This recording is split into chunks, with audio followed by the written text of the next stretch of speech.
سن 1945 کی بات ہے۔ لکھنؤ کے ایک مشہور بیرسٹر اشتیاق احمد عباسی کی نئی شادی ہوئی تھی، لیکن ان کی دلہن آئے دن بیمار رہتی تھی۔ بیرسٹر صاحب نے لکھنؤ کے ہر ڈاکٹر حکیم سے اپنی دلہن کا چیک اپ کروایا، لیکن کوئی بھی مرض ڈائیگنوز نہیں ہوا۔ پھر ایک بہت ہی بھلے اور سیانے ڈاکٹر نے اشتیاق عباسی صاحب سے پوچھا کہ آپ نے اپنی بیگم کو ان کی کسی محبوب چیز سے منع تو نہیں کر رکھا؟ جس پر عباسی صاحب نے حیرانگی سے ڈاکٹر صاحب کو کہا کہ جی ہاں، انہیں گانے کا بہت شوق ہے اور شادی کے بعد سے میں انہیں گانا نہیں گانے دے رہا۔ ڈاکٹر صاحب نے اشتیاق عباسی کو مشورہ دیا کہ آپ کی دلہن ایسے گھٹ گھٹ کر مر جائیں گی، بہتر ہے کہ آپ انہیں گانا گانے دیں، اگر یہ گائیں گی تو ان کی طبیعت بہتر ہوگی۔ اگلے ہی دن انہوں نے لکھنؤ ریڈیو پر 3 غزلیں اور ایک دادرا گایا، جس کے بعد وہ پھوٹ پھوٹ کر رونے لگیں۔ وہ دن اور اس کے بعد اپنی موت کے دن تک انہوں نے گانا نہیں چھوڑا۔ بیرسٹر صاحب کی وائف کوئی اور نہیں، بیگم اختر تھی، جنہیں لوگ اختری بائی، فیض آبادی اور ملکہ غزل کے نام سے بھی جانتے ہیں۔ ان کے بارے میں مشہور ہے کہ جب وہ غزل اے محبت تیرے انجام پر رونا آیا گاتی تھی تو سننے والوں کی آنکھیں بھیگ جاتی تھی۔ ان کی آواز میں جو درد اور سوز تھا، اس کی وجہ شاید ان کا بچپن اور اس سے جڑے درد بھرے واقعات تھے۔ اختری بائی 7 اکتوبر 1914 میں پیدا ہوئیں۔ ان کے والد کا نام اصغر حسین تھا، جو پیشے کے اعتبار سے ایک لائر تھے۔ اختری کی والدہ کا نام مشتری بائی تھا، جو کہ اصغر حسین کی دوسری بیوی تھی۔ اختری بائی کی ایک جڑواں بہن بھی تھی جس کا نام زہرا تھا، اور پھر کچھ عرصے بعد ایک دن اچانک اصغر حسین نے اپنی جڑواں بیٹیوں اور اپنی دوسری بیوی سے تعلق ختم کر دیا۔ اس طرح اختری اور اس کی بہن زہرا یکلخت اپنے باپ کے سایہ شفقت سے محروم ہو گئیں۔ اختری بائی کو دوسرا بڑا دکھ تب ملا جب اس کی بہن زہرا بھی ایک دن اچانک انہیں چھوڑ کر اس دنیا سے رخصت ہو گئیں۔ زہرا کی موت زہریلی مٹھائی کھانے سے ہوئی تھی۔ یہ مٹھائی اختری نے بھی کھائی تھی، لیکن وہ بچ گئیں کیونکہ ان کے لیے قسمت نے کچھ اور طے کیا تھا۔ اختری بمشکل 7 سال کی تھیں جب وہ ایک ٹورنگ تھیٹر گروپ سے وابستہ ایک آرٹسٹ چندرا بائی کی موسیقی سے اتنا متاثر ہوئیں کہ اس کے بعد ان میں موسیقی سیکھنے کی چاہ اور بڑھ گئی۔ موسیقی کے لیے ان کا پیشن دیکھتے ہوئے ان کے چچا نے انہیں پٹنہ کے عظیم سارنگی موسیقار استاد امداد خان کے پاس میوزک سیکھنے کے لیے بھیجا، اور یہ ان کی میوزیکل تربیت کا باقاعدہ آغاز تھا۔ استاد امداد خان کے بعد انہیں پٹیالہ گھرانے کے نامور استاد عطا محمد خان صاحب کے زیر سایہ تربیت کے لیے بھیجا گیا۔ ان اساتذہ سے موسیقی کی اسرار و رموز سیکھنے کے بعد انہوں نے اپنی والدہ کے ساتھ کولکتہ کا رخ کیا اور محمد خان کیرانہ گھرانے کے عبد الوحید خان صاحب جیسے کلاسیکی کے بزرگوں سے موسیقی سیکھی۔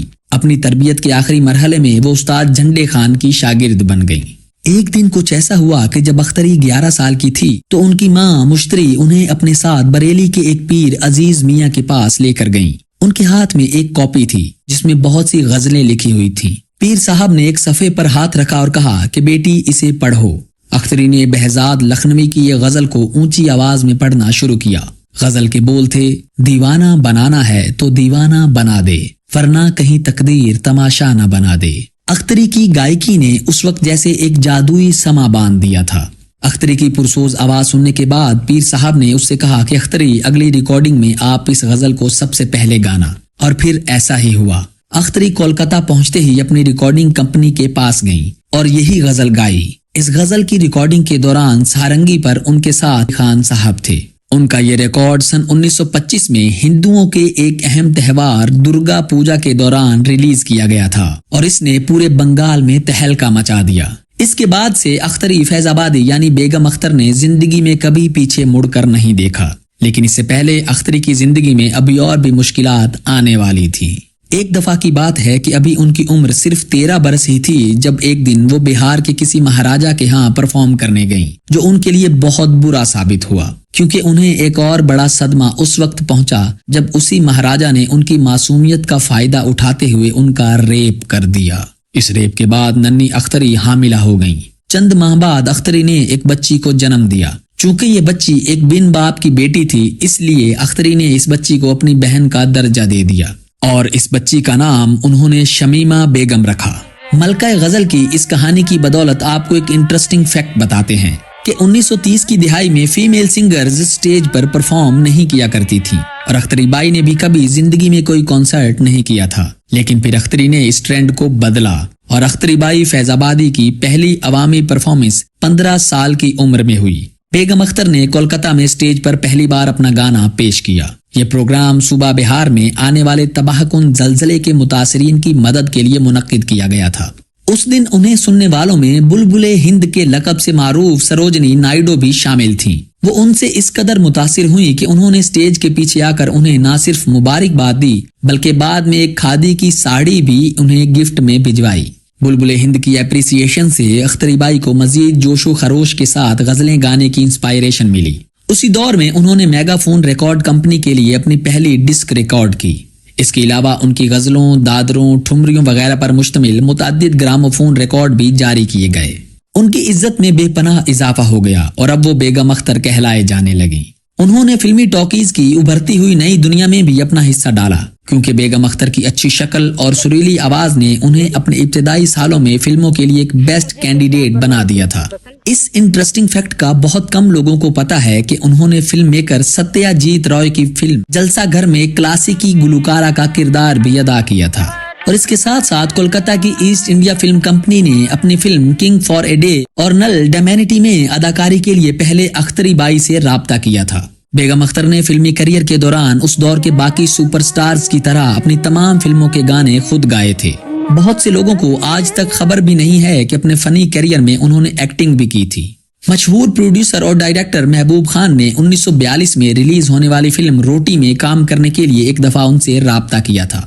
فلم روٹی میں بیگم اختر کی 6 غزلیں شامل تھیں، لیکن بدقسمتی سے پروڈیوسر کے ساتھ کچھ پریشانی کی وجہ سے محبوب خان نے بعد میں فلم سے 3 یا 4 غزلیں کٹ کر دیں، لیکن یہ تمام غزلیں mega phone gramophone record company نے ڈسٹریبیوٹ کی اور آج بھی سننے والوں کے لیے اویلیبل ہیں۔ اختری بائی کا فلمی کیریئر مختصر مگر اچھا تھا، کیونکہ اس کے برعکس جب انہوں نے ملکہ جان اور گوہر جان جیسے کلاسیکل گائیکوں کا عروج دیکھا تو انہوں نے فلمی دنیا کو مکمل طور پر چھوڑ کر گیت سنگیت کے ساتھ ہی زندگی گزارنے کا فیصلہ کر لیا تھا، اور پھر آخرکار ایک دن بیگم اختر بمبئی چھوڑ کر لکھنؤ واپس آ گئیں۔ بیگم اختر ذاتی زندگی میں بھی بہت معصوم اور من موجی تھی۔ وہ اکثر کہا کرتی تھی کہ خدا سے ان کا ایک ذاتی رابطہ ہے۔ جب ان پر دھن سوار ہوتی تھی تو وہ کئی دنوں تک عقیدت کے ساتھ قرآن پڑھتی رہتی، لیکن کئی بار ایسا بھی ہوتا تھا کہ وہ قرآن شریف کو ایک طرف رکھ دیتی۔ جب ان کی شاگردہ ان سے پوچھتی امی کیا ہوا تو ان کا جواب ہوتا جنگ ہے اللہ میاں سے۔ ایک بار وہ ایک موسیقی کی تقریب میں شرکت کے لیے ممبئی گئیں، وہیں اچانک انہوں نے طے کیا کہ وہ حج کرنے مکہ جائیں گی۔ انہوں نے صرف اپنی فیس لی، ٹکٹ خریدا اور بمبئی سے ہی مکہ کے لیے روانہ ہو گئیں۔ جب تک وہ مدینہ پہنچی ان کے سارے پیسے ختم ہو چکے تھے، لیکن پھر کیا کہ انہوں نے زمین پر بیٹھ کر نعت شریف پڑھنا شروع کر دی۔ ان کی نعت سنتے ہی لوگوں کی ایک بھیڑ لگ گئی اور دیکھتے ہی دیکھتے عین اسی جگہ پیسوں کا ایک ڈھیر لگ گیا۔ اس کے بعد فوری طور پر مقامی ریڈیو اسٹیشن نے انہیں انوائٹ کیا اور ریڈیو کے لیے ان کی نعت کو ریکارڈ کیا گیا۔ بیگم اختر نے بہت سے نامور شعراء کی غزلیں پڑھی ہیں، جن میں غالب، میر تقی میر اور ابن انشا بھی شامل ہیں۔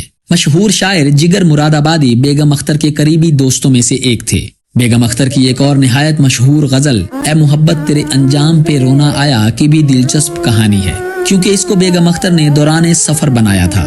یہ کہانی اختری بائی کی ایک شاگردہ شانتی ایسے بتاتی ہیں کہ ایک بار جب بیگم اختر ممبئی سینٹرل اسٹیشن سے لکھنؤ کے لیے روانہ ہو رہی تھیں تو ان کو اسٹیشن چھوڑنے کے لیے شکیل بدایونی آئے تھے اور انہوں نے بیگم اختر کے ہاتھ میں ایک رکا تھمایا تھا۔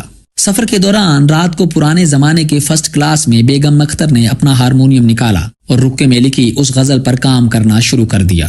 شانتی مزید بتاتی ہیں کہ بھوپال پہنچتے پہنچتے بیگم اختر نے غزل کو موسیقی اور طرز بھی دے دی تھی، اور اس کے ایک ہفتے کے اندر بیگم اختر نے وہ غزل لکھنؤ ریڈیو اسٹیشن سے پیش کی۔ بعد ازاں پورے بھارت میں اس غزل کے ریکارڈ مال مفت کی طرح سیل ہوئے تھے۔ معروف شاعر فراق گورکھپوری بھی بیگم اختر کے ایک قریبی جاننے والے تھے۔ بیگم اختر چونکہ غزل سرا تھیں، اس لیے شعراء سے ان کے روابط ایک معمول کی بات تھی۔